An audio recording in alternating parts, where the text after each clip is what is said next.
Hello students, स्वागत है आपका ऑनलाइन बायोलॉजी क्लासेस में। आज हम आपके लिए लेकर आए हैं हृदय परिसंचरण तंत्र संबंधी रोग और डिसऑर्डर कौन कौन से होते हैं। हमारा अध्याय 24 नंबर का अध्याय रक्त परिसंचरण तंत्र चल रहा है और इसमें अंतिम उस पर चल रहे हैं। तो आज हम आपको हृदय से संबंधित कौन कौन से रोग या डिसऑर्डर होते हैं उनके बारे में पढ़ेंगे।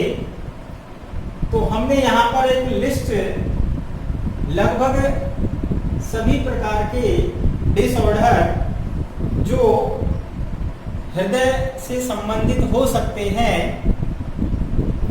यहाँ पर हम देखते हैं उच्च रक्तचाप जिसे हम हाई ब्लड प्रेशर भी कहते हैं।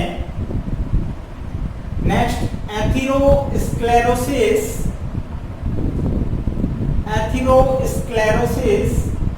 नेक्स्ट हृदयपात जिसे हम हार्ट फेलियर भी कहते हैं।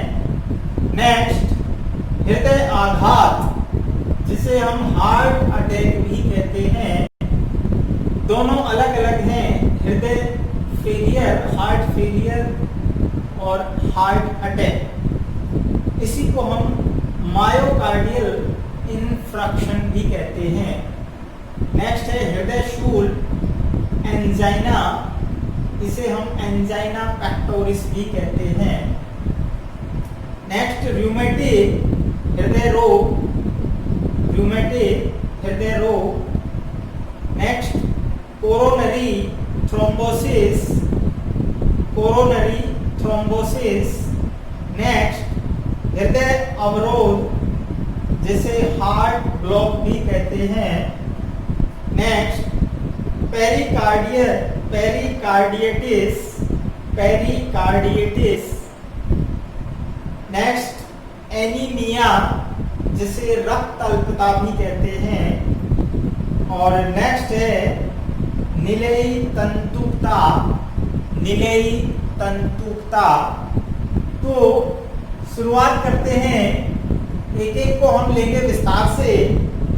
सबसे पहला उच्च रक्तचाप जिसे हम हाई ब्लड प्रेशर भी कहते हैं, हाई बीपी अर्थात उच्च रक्तचाप। तो हम जानते हैं रक्तचाप को हम प्रदर्शित करते हैं। पिछले वीडियो में हमने कहा था संकुचित दाब ऑब्लिक अनुशीतलित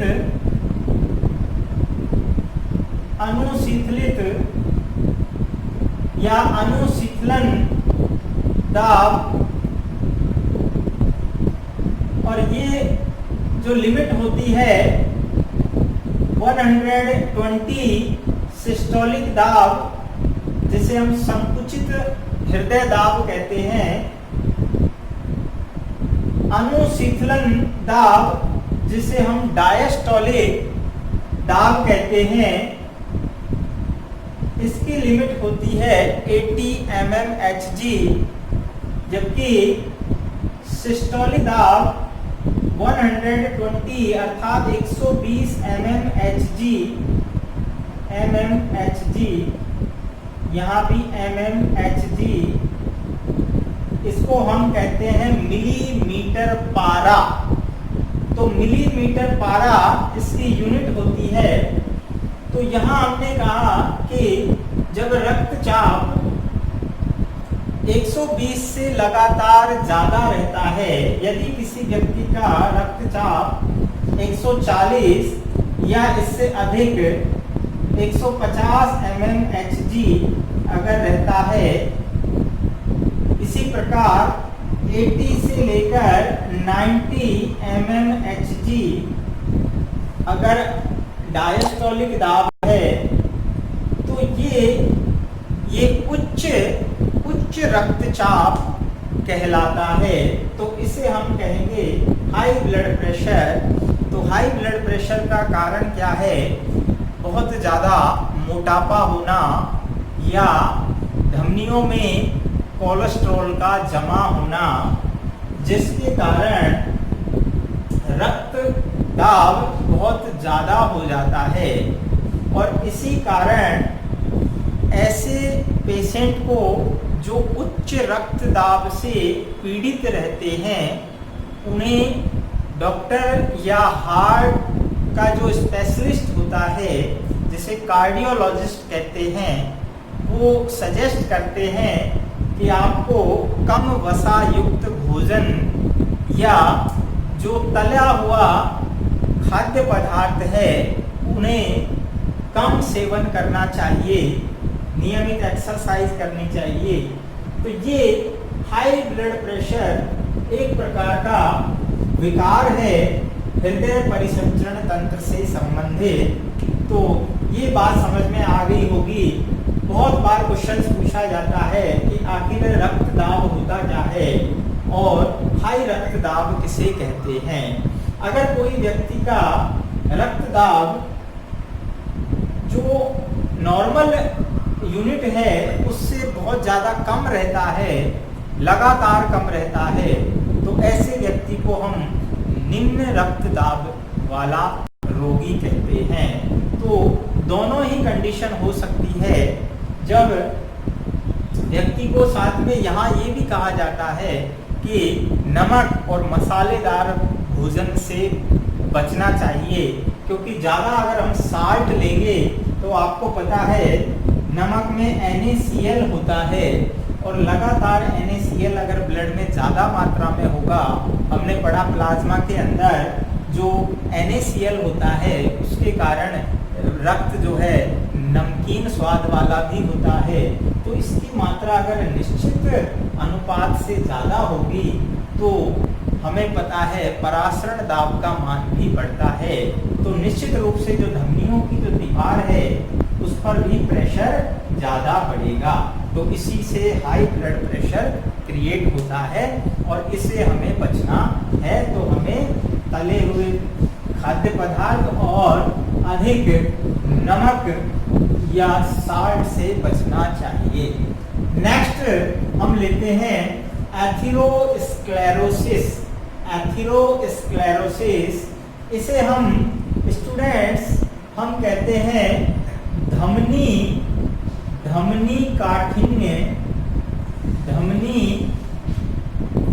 काठिन्य अर्थात इसको सीधे शब्दों में शब्दार्थ को समझते हैं।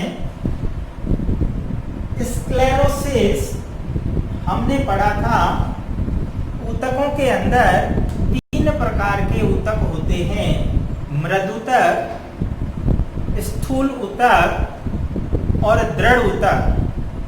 मृदूतक पैरेन्काइमा कहलाता है, स्थूल कौण ऊतक स्क्लेरेन्काइमा कहलाता है, स्थूल कौण ऊतक कोलेन्काइमा कहलाता है, जबकि दृढ़ ऊतक, ध्यान रखना, दृढ़ ऊतक क्या कहलाता है? स्क्लेरेन्काइमा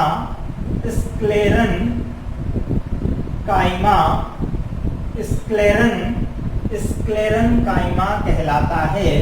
तो जिस प्रकार दृढ़ ऊतक को स्क्लेरेन्काइमा कहते हैं, ठीक उसी प्रकार यहाँ पर एथेरो यानी जो धमनी होती है, स्क्लेरोसिस अर्थात स्क्लेरो यानी दृढ़ हो जाती है। तो सीधे शब्दों में हिंदी में हम इसको कह सकते हैं धमनी काठिन्य।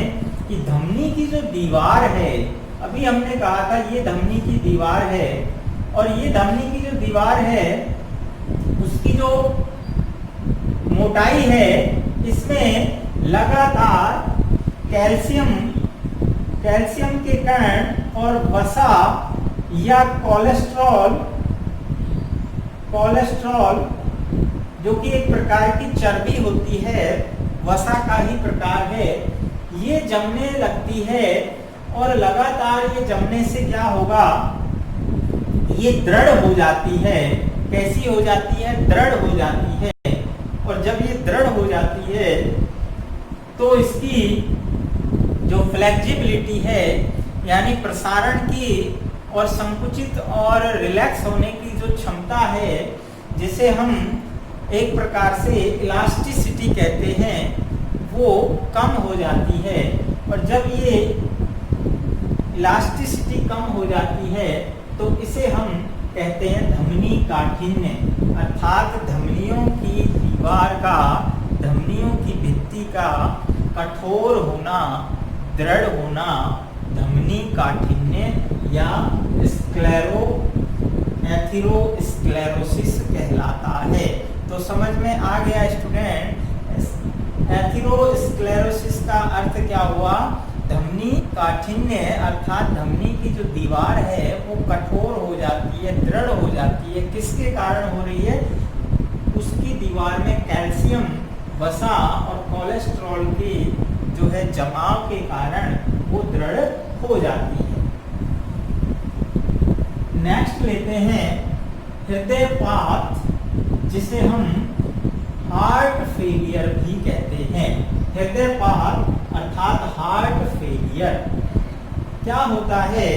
हृदय की जो दीवार है उसको हम जानते हैं लगातार जो कोरोनरी धमनी है वो रक्त पहुंचाती है, लेकिन कई बार क्या होता है, ऑक्सीजन आपूर्ति पूरी तरह से नहीं पहुंच पाती है।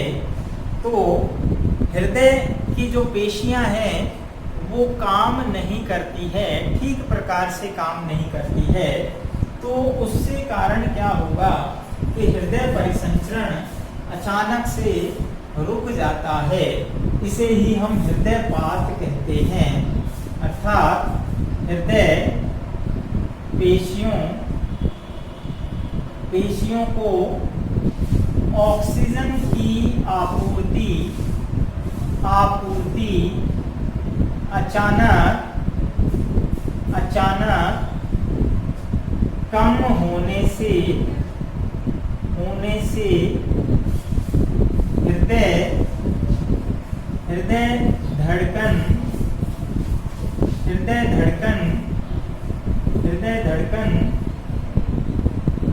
हृदय धड़कन प्रभावित होती है।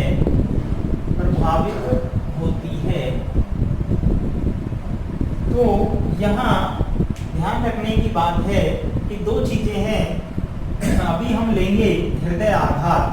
तो यहाँ पर हृदय आघात में अचानक से हृदय की धड़कन बिल्कुल बंद हो जाती है, जबकि यहाँ पेशियों को ऑक्सीजन आपूर्ति कम होने से क्या होगा, हृदय की धड़कन जो है वो प्रभावित होती है। तो ये हार्ट फेलियर कहलाता है। इसे हम कहते हैं हार्ट फेलियर। और इसी को दूसरे शब्दों में हम कहते हैं फुफ्फुसीय संकुलता। क्योंकि यहाँ पर लगातार हम ये बात करते हैं, श्वसन तंत्र में हमने पढ़ा है कि किस प्रकार वायुमंडल से फेफड़ों के अंदर ऑक्सीजन जाती है और उनकी जो वायु कूपिकाएं हैं जितनी ज़्यादा ऑक्सीजन को कैरी कर पाती हैं उतनी ही ज़्यादा ऑक्सीजन ब्लड को विसरण क्रिया द्वारा ट्रांसफर करती हैं और वो हीमोग्लोबिन के साथ मिलकर कोशिकाओं तक पहुंचाया जाता है। लेकिन जब फेफड़ों के अंदर ठीक प्रकार से वायु को कैरी नहीं किया जाएगा तो वहाँ ऑक्सीजन कम होगी। यानी अगर फेफड़े संकुचित हो गए, फेफड़ों की वायु कूपिकाएं संकुचित हैं, खासतौर से अस्थमैटिक या जो दमा से संबंधित रोगी होते हैं, वहाँ फेफड़ों की वायु कूपिकाएं, नलियाँ जो हैं वो संकुचित रहती हैं। इसीलिए कहा जाता है कि लगातार जो है हमें गहरा श्वास और प्राणायाम, योग एक्सरसाइज करनी चाहिए ताकि हमारे फेफड़ों के अंदर उनकी जो इम्यूनिटी है और उनकी जो जिसे हम कहते हैं शक्ति है, वो ज़्यादा से ज़्यादा ऑक्सीजन को कैरी कर सके, तो हमें हार्ट फेलियर की प्रॉब्लम नहीं होगी। तो हृदयपात क्या है स्टूडेंट्स? हृदय पेशियों को ऑक्सीजन की आपूर्ति कम होने के कारण होता है। नेक्स्ट हम इसी के साथ जुड़ा हुआ दूसरा विकार लेते हैं, हृदय आघात। हृदय आघात जिसे हम हार्ट अटैक कहते हैं, और हृदय आघात को हम दूसरा नाम देते हैं मायोकार्डियल इन्फ्रक्शन। मायोकार्डियल इन्फ्रक्शन, ध्यान रखना, मायोकार्डियल, मायो अर्थात जो हृदय के अंदर पेशियां होती है। हमने पढ़ा है हृदय स्वतः पेशीजन्य ऑर्गन है, लगातार स्वतः ही अपनी पेशियों से धड़कता है, मायोजेनिक हृदय है। तो यहाँ जब पेशियों को अगर मान लीजिए अचानक से जिसे हम खास तौर से कहते हैं हृदय पेशियों को, ये हृदय है, और हृदय के लिए हमने देखा कि यहाँ पर कोरोनरी धमनी होती है। ये कौन सी धमनी है? ये कोरोनरी धमनी है। ये कोरोनरी धमनी है, कोरोनरी धमनी। तो ये कोरोनरी धमनी लगातार ब्लड को क्या कर रही है? ब्लड को सप्लाई करती है हृदय की पेशियों को। हृदय की पेशियों को कोरोनरी धमनी रक्त सप्लाई करती है। तो अचानक यदि मान लीजिए अचानक यहाँ पर कोई रुकावट आ जाती है, तो हृदय की धड़कन बंद हो जाती है, हृदय धड़कन रुक जाती है। ध्यान रखना, हृदय धड़कन रुक जाती है, और हृदय धड़कन रुकने से व्यक्ति की मृत्यु भी हो सकती है। दोनों में अंतर इतना है कि हार्ट फेलियर जो है, हृदय पात जो है, उसमें हृदय की धड़कन प्रभावित होती है, जबकि यहाँ हृदय की धड़कन अचानक रुक जाती है। तो इसे हम कहते हैं हार्ट अटैक, हृदय आघात। तो यहाँ पर व्यक्ति की मृत्यु भी हो सकती है, ध्यान रखने की बात है। इसी को हम मायोकार्डियल इन्फ्रक्शन कहते हैं, मायोकार्डियल इन्फ्रक्शन। नेक्स्ट टर्म की ओर चलते हैं, हृदय शूल, जिसे हम एंजाइना भी कहते हैं, हृदय शूल एंजाइना। तो यहाँ पर नाम से क्लियर है स्टूडेंट्स, हृदय शूल आपको ध्यान रखना है, हृदय में यहाँ पर जब हृदय को आपूर्ति नहीं होती है सही प्रकार से रक्त की, तो हृदय की जो पेशियां हैं वहाँ ऐंठन और दर्द महसूस होता है। लेकिन ये जो शूल अर्थात जैसे शूल छूता है, इस तरह की जो पेशेंट है वो ये कहेगा कि मेरे जो है यहाँ पर दाएं हिस्से में अचानक से शूल जैसा दर्द हो रहा है। तो ये हृदय शूल कहलाता है, हृदय शूल कहलाता है, एंजाइना पेक्टोरिस भी कहते हैं। तो यहाँ पर ये हमने हृदय शूल की बात की। इसके बाद हम नेक्स्ट लेते हैं रूमेटिक हृदय रोग। जिस प्रकार रोमेटिक संधिवात रोग होता है, संधि यानी जोड़ों का रोग होता है, तो वहाँ भी हम रूमेटिक संधि रोग नाम देते हैं। यहाँ हृदय से संबंधित रूमेटिक रोग होता है। तो ये रोग ज़्यादातर शिशुओं को होता है, शिशुओं में जीवाणु संक्रमण के कारण, ध्यान रखना, जीवाणु संक्रमण के कारण जो हृदय के वाल होते हैं, हृदय के जो कपाट होते हैं, हृदय कपाट ठीक से काम नहीं करते हैं,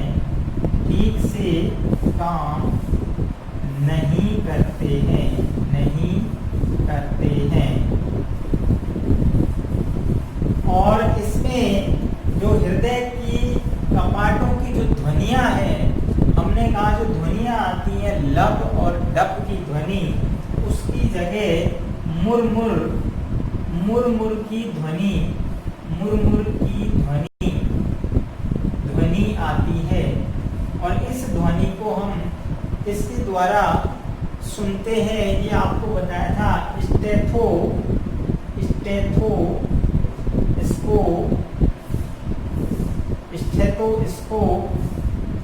स्टेथोस्कोप के द्वारा हम हृदय की ध्वनियों को सुनते हैं।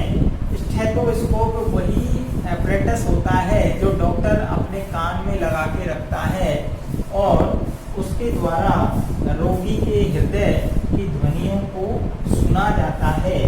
तो यहाँ हृदय की ध्वनियाँ जब रोमैटिक हृदय रोग होता है तो ये ज़्यादातर शिशुओं में जीवाणु संक्रमण के कारण कोई बैक्टीरियल इन्फेक्शन हो जाता है, तो उससे हृदय के कपाट जो है वो प्रभावित होते हैं और वो ठीक से काम नहीं करने के कारण जो हृदय की जो ध्वनियाँ हैं वो मुरमुर की आवाज़ में आती है।